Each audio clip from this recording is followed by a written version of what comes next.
On today's episode of Watch JR Go, I'm gonna sell what might be my favorite car. The cheapest 2014 GT-R in the nation.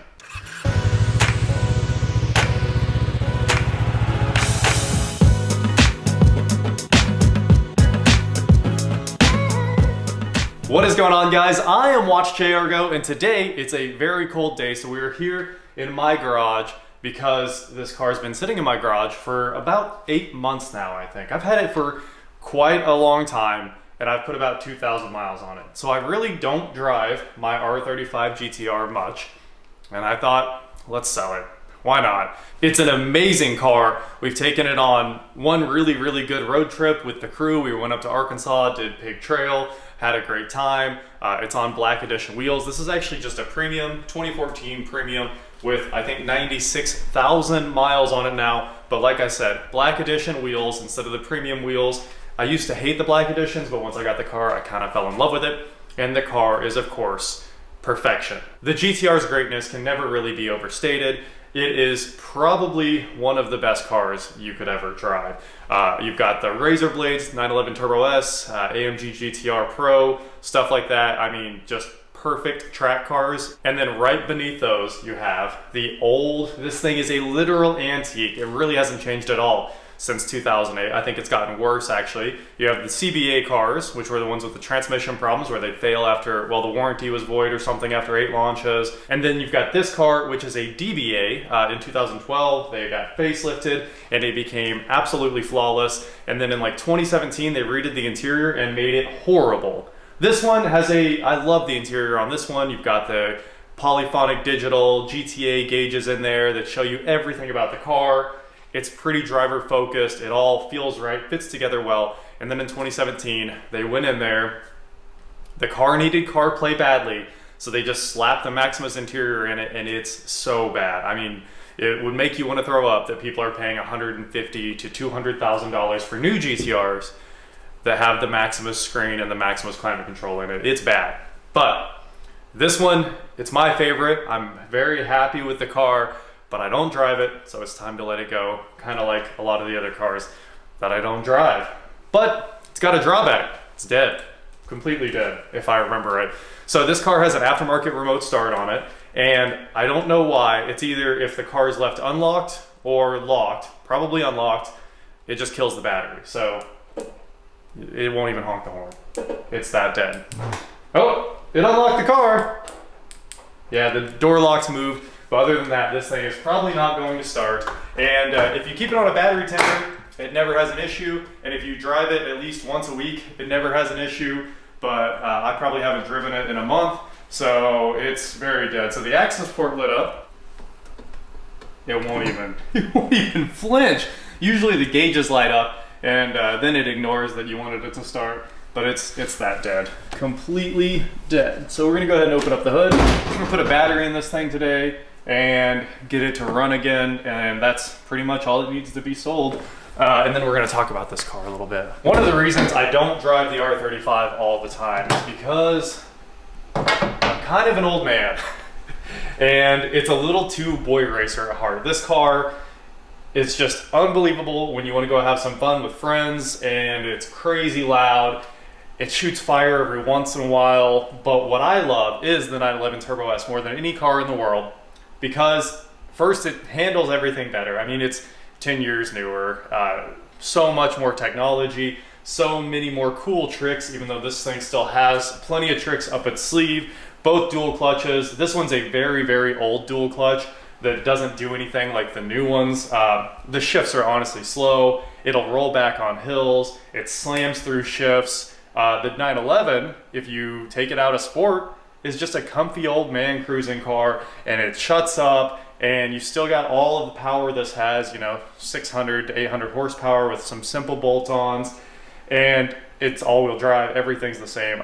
It's literally like the boy racered 911 Turbo S.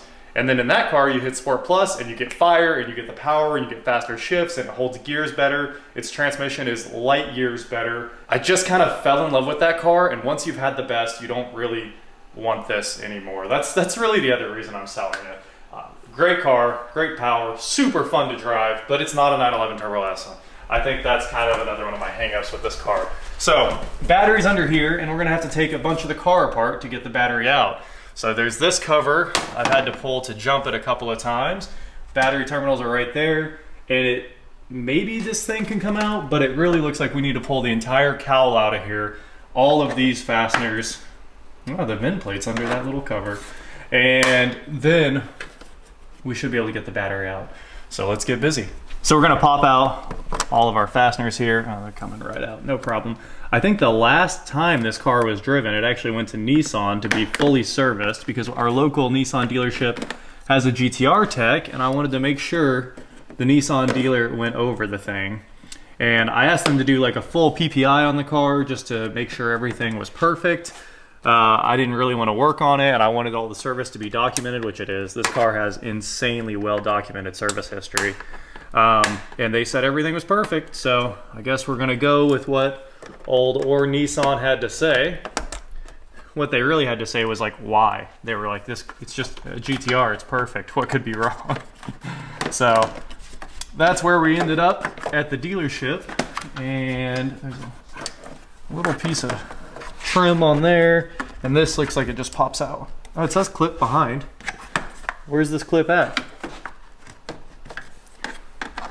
The GT-R is so nice that they do things like label clips underneath panels. So let's try just pulling straight up on that. It looks like it's just a Christmas tree. Boom. Okay, so we'll just set this to the side, and we'll put all of our fasteners right there, and we can get out what is basically a motorcycle battery. This is a 51R EXT, so reverse terminal 51 series battery. It's tiny.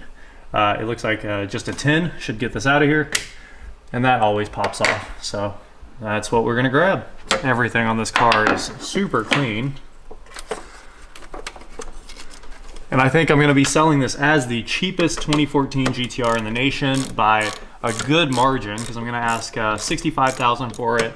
No, I will not take a penny less, because it's already dirt cheap. I mean, 08s and 09s sell for that price.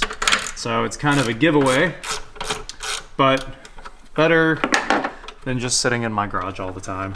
This car is FBO, full bolt-on. You can see we've got the Go Fast Bits diverter valves in here. We've got a full flex fuel setup. ID, I think the injectors are 1300X or 1200s, but it is definitely an injector dynamics setup. And it's just everything that you need. Access ports on here. I think the car needs retuned. It blows through more fuel than I would expect, but everything else is solid. Doesn't drip. Runs great. I mean, 100,000 miles on a 650 horse car. This one sure is hard to do without pulling the cowl. Let's see if we can get the wrench back there. So there's a 10 way back here underneath this, and I assume that like they probably pulled this entire cowl piece off. There's just not really a good reason to do that though. I think we can rotate this out of the way, especially if we pull off the front battery tie down. I'm gonna go ahead and wiggle this whole fuse box out of the way.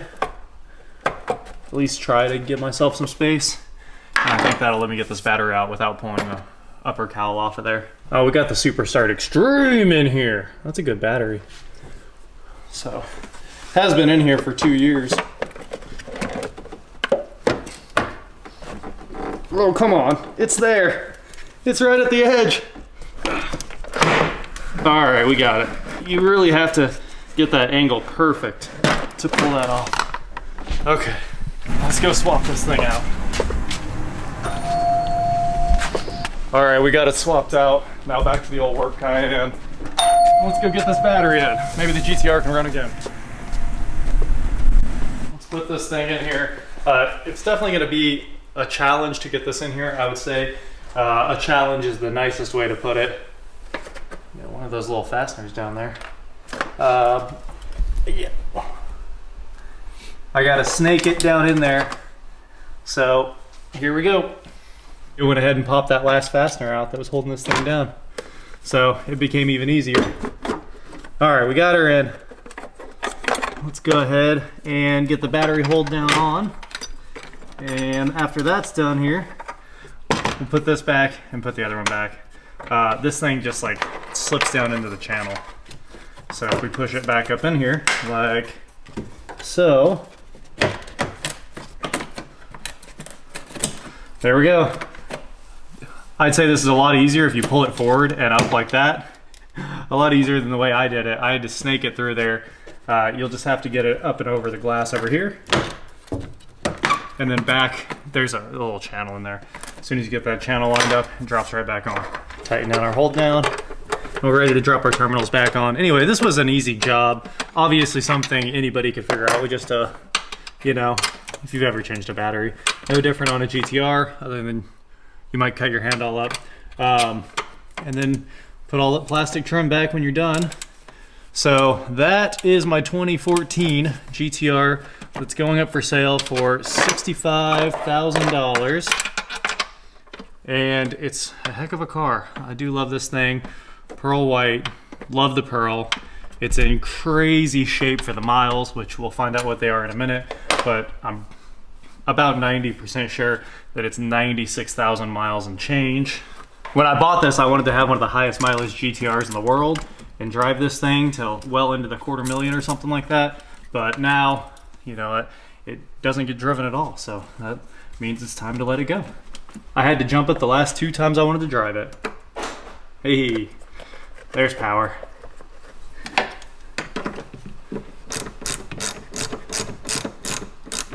Boom. All right, let's put our terminal cover back on the battery, put the last cover back on this engine, and it's serviced. A brand new battery, a fresh oil change. Nissan said it was perfect. I don't know if I trust them. I don't know how hard they actually looked at this thing, but they said it's ready to go. Let's try to fire it up. Key went somewhere. It's got 2 keys. Anyway, if you're interested in buying this car, $65,000 will get it done. $64,000 absolutely will not. And if you want the greatest wheels in the world, I have my Advan GT Racing. These are the Vivid Racing Advan GT Racing Vivid Green wheels that I bought for this car. There are 5 sets of these in the world. I wanted to have the rarest wheels in the world. I think I accomplished it. $69,000 for the car and the wheels, or $4,000. $4,250 shipped for these wheels. It's what I paid for them, not making any money on the wheels or anything like that. I think they're some of the most beautiful wheels in the world. And it's basically a 5-spoke TE37. Bought them, never put them on the car. The interior on this thing is insane for the mileage, of course. Like I said, 96,000 miles, something like that. You can take a look at the seats. I mean, not really trying to sell it to you guys. I think it might actually be sold already, but this car is perfect inside, and 3D printed shifter here. So let's fire this thing up. It's gonna be mad. Come on, come on. It hates starting on E85. Always takes a minute. There we go, she's back. 97,000 miles.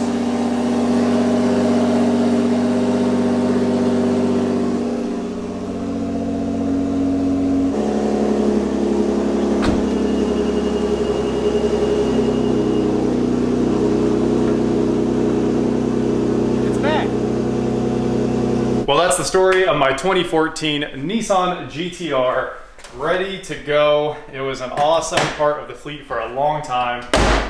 Brand new battery, just serviced, like I said. And really the only issues is a rock chip there, and just like 4 rock chips on the hood. I know not to mess with these because GT-R paint is some of the most complex paint in the world. It's like that Acura like 7-stage thing that you don't want to mess with. So that is it for today, guys. Thank you so much for watching. Don't forget to head on over to shop.watchjayrgo.com for cool shirts, not like this. And please like, share, subscribe, do whatever you want to do. And I'll talk to you next time.